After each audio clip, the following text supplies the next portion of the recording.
all of these amazing stories, all of the adversities, the struggles, that it really does make you realize that you're not alone in your own journey, whether it be professional, with family, with friends, in relationships. This is just one of those things, when you have people be vulnerable, it allows you to be vulnerable. So thank you so much. Alrighty, so the next panel, Rooted Resilience, Power of Personal Branding. So we are gonna have our moderator, Mejia, on this. So, if any of y'all have been to a Celtics game, you have seen her. She is Afro-Latina, she has so much spice, she's an entertainment host.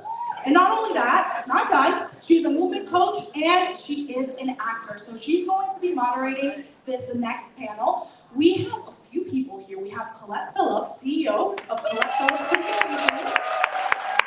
We have, once again, I do apologize if I am pronouncing your name the wrong way. Is it Hanadi Harnes?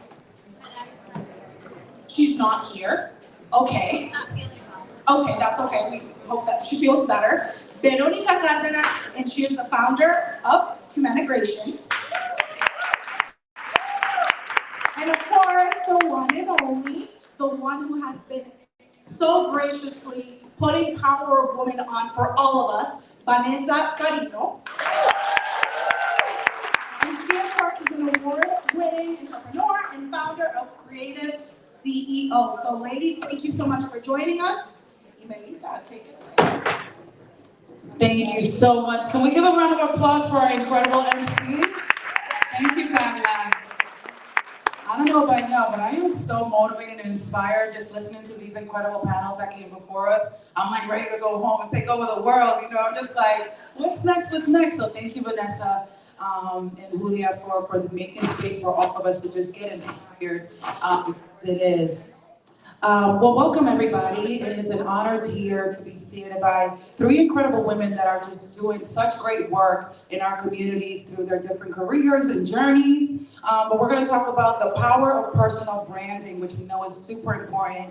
You know, what you want to, how you show up in places, how you want people to remember you, the legacies that you want to leave behind. But before we get started, please introduce yourselves, each one of you. If you could give us a quick introduction of your name, who you are, what you do, for those folks that may not know you. My name is Colette Phillips. I am the CEO of Colette Phillips Communications, which was the first successful PR and marketing firm to be founded by a person of color in Boston. Congratulations. I don't want to tell you how many years. I was 10. And I am also the founder of Get Connected, which is an organization that creates cross-cultural connections and bring people together, breaking down barriers. And the GK Fund, which is a fund I founded right during COVID to really help BIPOC businesses and women who do not get the funds that they deserve to support their businesses. And we give $10,000 micro grants with no strings attached. Thank you, Colette. Let's give a round of applause. Does this work? Hi, everybody. My name is Veronica Cardenas, and I'm the CEO and founder of Humanigration. And for 13 years, I worked for the Department of Homeland Security as an attorney. My mom is from Colombia, my dad is from Peru, and they both immigrated to the United States. And for many years, my parents, both immigrants, could not tell me their immigration story. And for many years, I just made up my own, because if there's no one to tell me what's happening, I had to go and get these questions answered myself. And my mom was detained at the border when she came, and I resigned last year from Homeland Security because I felt, I saw so many people going through a system that did not understand them. And so from that, I created Humanigration to teach, to help the people who are going through the process. for a round of applause. Hi everyone, my name is Vanessa Carino, founder of Creative CEO, and I'm a first-generation Latina who once had the courage to drop out of school because I am dyslexic and not because of the idea that I didn't believe in traditional education, but even then, I decided to make everyone feel bad for telling me that I didn't belong in the room for so many reasons that I wouldn't have a career. And I ultimately worked in startup industry alongside CEOs for the last 15 years and transitioned to my business last year. And thanks for being here. Let's make some noise for Vanessa. Thank you. Thank you for those lovely introductions, ladies. So let's get right to it. Personal branding. What does that mean to you, considering your cultural backgrounds? Yes, let's just go down the road. Yeah. Okay. Each of us in this room, we are our brand. So personal branding is, think of a word or a phrase that your friends and many individuals that you know use to describe you. And that is the beginning of understanding what your brand or your brand is.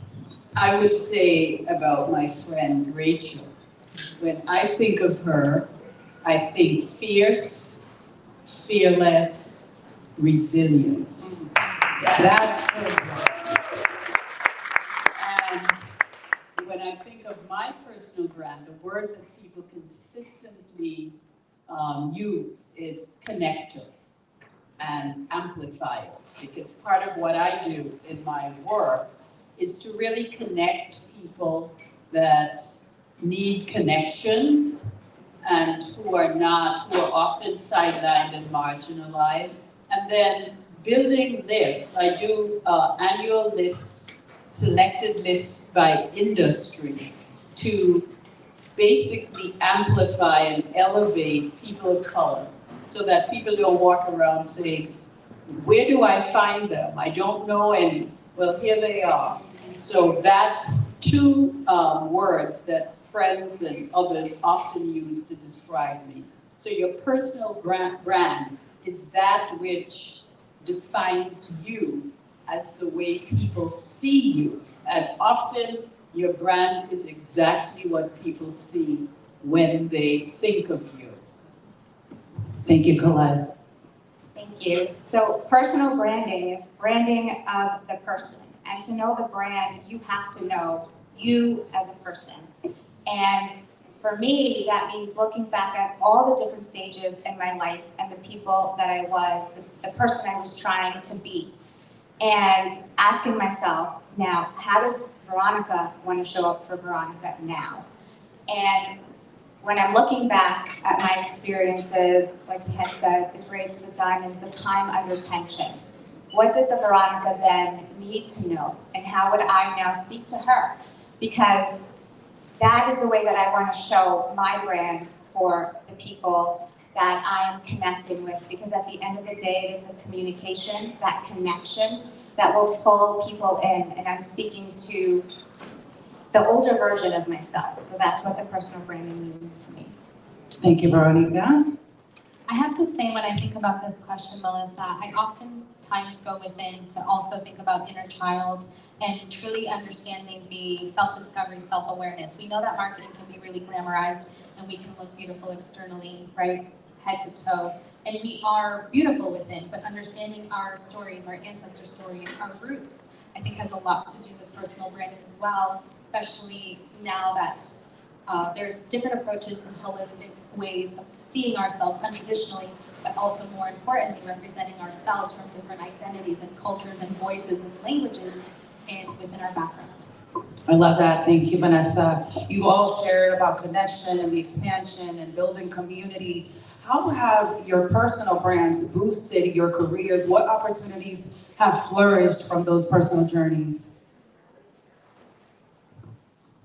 I would say that making, everything that these two ladies said is so true. And I would say one of the things that I would advise women in this room to do is to find mentors, sponsors, and people who can really support you and open doors. I see my friend here, Margaret McKenna, who is a wonderful connector and uplifter of women, and has done so in the education field. She was doing diversity before diversity was diversity. And thank you, Margaret, for always standing in the breach. And I don't want you to think that just because you are a woman of color, that you cannot have people who are non-people of color support you, because we need allies, and allies help open doors. And I can say for my personal branding, having the right allies who will pick up the phone, make a phone call, make an introduction, has been part of my journey. So I'm a strong believer in allyship, and I'm a strong believer in your building networks, inclusive networks, because your network is your network. That's right. I would have to say that someone else spoke about angels throughout your journey, and I feel like even if you feel it in your gut, like this is my mission, this is what I'm meant to do, sometimes it's so hard to see that in yourself, and what is the next step? And I believe that, you know, if you believe in a God, spirit, whatever you call a higher power, there are angels that are being put on your path to guide you into the direction where you need to be. And I can say, like you said, the network and being able to open up, and sometimes someone sees something in you that you don't yet see in yourself, and they give you that ability to move forward. And I have to say thank you to Vanessa, because Vanessa was one of those people early on in my career where I was so shy to even introduce myself to her. And I did, and I believe she saw something in me, and that fueled me to just keep moving forward. Based on that, I'll go back to the question. I think oftentimes we're afraid to be rejected, right? But I think the thing that we forget about is we are already rejecting ourselves before getting rejected from others. But to come back to the question, Melissa, so thank you for sharing that vulnerability. When it comes to personal branding, I think the number one thing that pivotally changed for me was when I got a headshot. That's why it is so important, and that's why we have them here in the back of the room. Please leverage this, because I can tell you that immediately once I had invested in a headshot, I made a career jump, and I got a $10,000 raise, because all of a sudden I had started to build a brand, and I understood what that story was and how I stood as an employee within my career, and all because I started that little one step with the professional headshot. But your personal brand will continue to evolve with time, so it's step by step. I love that, Vanessa. You know, your image, like all of that is super important, and investing in your personal brand is also very important. We're almost gonna wrap up here, but pivoting with purpose, which is really important. We all go through life be lifing a lot. You know, we go through personal struggles and challenges. How have changes that you have had to take, where maybe you may have to reinvent yourself or maintain that personal brand, how has that boosted your career or the next phase of that transition that you may have had to make a tough decision, or like where you are at now? It's very interesting that you asked that question, because I was sitting with my friend Betty Francisco, and Betty said to me, nobody pivots and basically reinvent themselves better than you, Colette. So thank you for reminding me of that. You know, when you walk with purpose, Yes. you collide with destiny. And I strongly believe that my ministry or my purpose here is to help lift other people up. And so for me, doing the work that I do through Get Connected because I started my business as a marketing and PR firm. And I pivoted, not totally, I still have my marketing and public relations company, but I'm spending more time now helping to elevate, amplify, and give spotlighting people like Vanessa, people like Rachel, people like my sister who is sitting there from Meet Boston, to really lift you up so that others can see you, because often as women of color, people don't see us. And I liked what you said, Vanessa. Everybody in here should try to have some level of presence on a social media platform, because that's how people see and know who you are. And I would just offer this advice that never post anything on social media that you might regret later, because— Say that one more time, girl. Some people didn't hear that. Say that one more time, Colette, and loud too. Never post anything on social media that you might regret later, because your social media platform is your digital footprint. And once it's out there, you cannot take it back. So I will leave you with that bit of advice. Veronica? I think with the personal branding, why it's so good to be intentional when defining how you want to show up for yourself and for the community is because you have like a North Star, your guiding North Star. And for me, when I was creating Humanigration, that was, I wanted to be compassionate, I wanted to lead with love. And so anytime that life happens and you go through the experiences and you have to pivot, if you have your North Star there, you can pivot with the same values and still just redefine yourself, but still within the same values. This question is deep, and I vow to share this story more often Go for it. this year. So March 19th, 2021, I received a call that one of my peers, colleagues, and mentors had passed away. And that was the moment that I had to pivot. Not had to, I desired. I took that moment and said, I will change this, because that person had passed away from a heart attack. And I was a part of a team of 3. We just raised $25 million. And this person passed away. And I personally didn't feel that the company felt much sympathy from a human perspective. And I thought, we did this $25 million and the life was lost.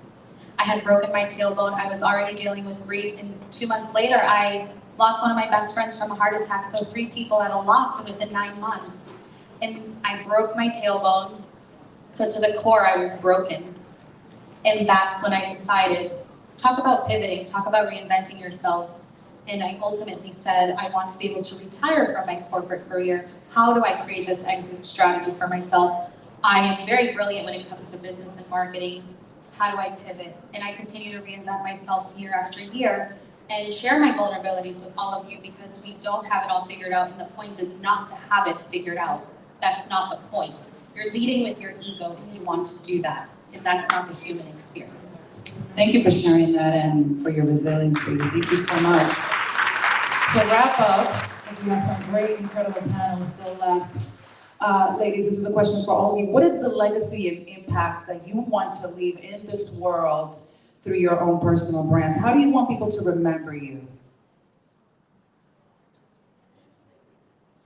I want to be remembered for the difference I made. There is a quote by Albert Hines, a British author, who says, "What we do for ourselves dies with us. What we do for others and the world lives on and becomes immortal." So I want to be remembered for always making a difference, lifting others up, and shining a spotlight on those who have been marginalized and often overlooked. Thank you, Colette. Yes, let's clap it up for that. When I think of this question, I think of my young children. And I will say my mother came to this country in her 20s, and she had 4 kids very young. And so she put aside her dreams to make sure that my siblings and I could pursue ours. And having that pressure growing up, it was a lot of pressure. And I feel now we have a wonderful relationship, but the choices that we make in our lives run so much more than just us. And I want my children, and I want to leave a legacy that you always have a choice. And you always have the choice to change that choice. And for many years, I was in a job that I believed I had to be for financial security because I had 2 very young kids. I went through a very ugly divorce, and like we say, the generational trauma continues. My mother came to this country because she left her my twin brothers in Colombia. She left a very toxic relationship, and so when I see those patterns continue, I always want to leave the legacy of the choice is yours. You can change that choice, and it's never, never too late.